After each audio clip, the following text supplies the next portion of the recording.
في هذا البرنامج حاولنا أن نكون محايدين، فأتينا بشعائر الشيعة وأصل كل شعيرة متى وأين،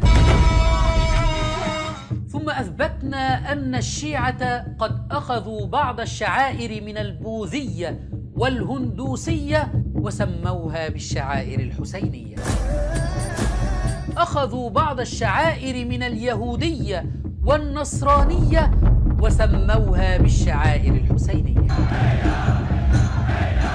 وأخذوا بعض الشعائر من الحيوانات كالشعيرة الخنزيرية والشعيرة الكلابية وسموها بالشعائر الحسينية.